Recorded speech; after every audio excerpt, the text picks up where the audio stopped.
ದಕ್ಷಿಣ ಕನ್ನಡ ಮತ್ತು ಉಡುಪಿ ಜಿಲ್ಲೆಯಲ್ಲಿ ಇಂದಿನಿಂದ ಪೂರ್ವ ಪ್ರಾಥಮಿಕ ತರಗತಿಗಳು ಮತ್ತು ಅಂಗನವಾಡಿಗಳು ಆರಂಭವಾಗಿವೆ. ದಕ್ಷಿಣ ಕನ್ನಡ ಜಿಲ್ಲೆಯ ಶಾಲೆಗಳಲ್ಲಿ ಮಕ್ಕಳ ಕಲರವ ಮನೆ ಮಾಡಿದೆ. ಇಂದಿನಿಂದ ಅಂಗನವಾಡಿ, ಎಲ್ಕೆಜಿ ಮತ್ತು ಯುಕೆಜಿ ತರಗತಿಗಳು ಆರಂಭವಾಗಿದ್ದು, ಮಕ್ಕಳು ಶಾಲೆಯ ಕಡೆ ಮುಖ ಮಾಡಿದ್ದಾರೆ. ಅಂಗನವಾಡಿ ಕೇಂದ್ರಗಳನ್ನು ಮೊದಲ ಹಂತದಲ್ಲಿ ಬೆಳಿಗ್ಗೆ 10 ರಿಂದ ಮಧ್ಯಾಹ್ನ 12 ರವರೆಗೆ ತೆರೆಯಬಹುದು.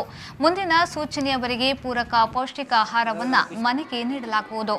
15 ದಿನಗಳ ನಂತರ ಪರಿಸ್ಥಿತಿಯನ್ನು ಅವಲೋಕಿಸಿ ಪೌಷ್ಟಿಕಾಹಾರವನ್ನು ಕೇಂದ್ರದಲ್ಲಿಯೇ ನೀಡಲಾಗ್ತಾ ಇದೆ.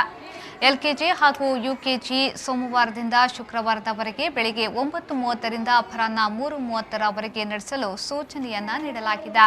ತರಗತಿಗಳನ್ನು ಸಿಂಗರಿಸಲಾಗಿದ್ದು, ಪುಟಾಣಿಗಳ ಸ್ವಾಗತಕ್ಕೆ ಸಕಲ ತಯಾರಿಯನ್ನ ಮಾಡಿದ್ರು.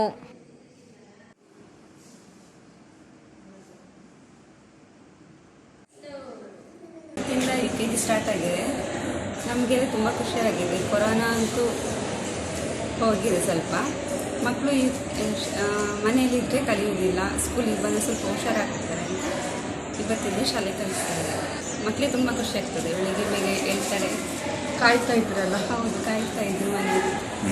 ಮನೆಯಲ್ಲಿದ್ದರೆ ಬರೆಯೋದಿಲ್ಲ, ಓದೋದಿಲ್ಲ, ಎಲ್ಲ ಆಟ ಆಡ್ತಾ ಇದ್ದಾರೆ. ಸ್ಕೂಲಿಗೆ ಬಂದು ಸ್ವಲ್ಪ ಕಲಿತಾರೆ, ಓದ್ತಾರೆ, ಕಲಿತಾರೆ, ಹುಷಾರಾಗ್ತಾರೆ. ಮನೆಯಲ್ಲಿದ್ದರೆ ಫುಲ್ ಮೊಬೈಲ್ ಅಂತ ಇರ್ತಾರೆ. ಊಟ ಮಾಡುವಾಗ, ಓದುವಾಗ. ಇಲ್ಲಿ ಯಾರು ಮೊಬೈಲ್ ಯೂಸ್ ಇರೋದಿಲ್ಲ. ಸ್ವಲ್ಪ ಪ್ರಯೋಜನ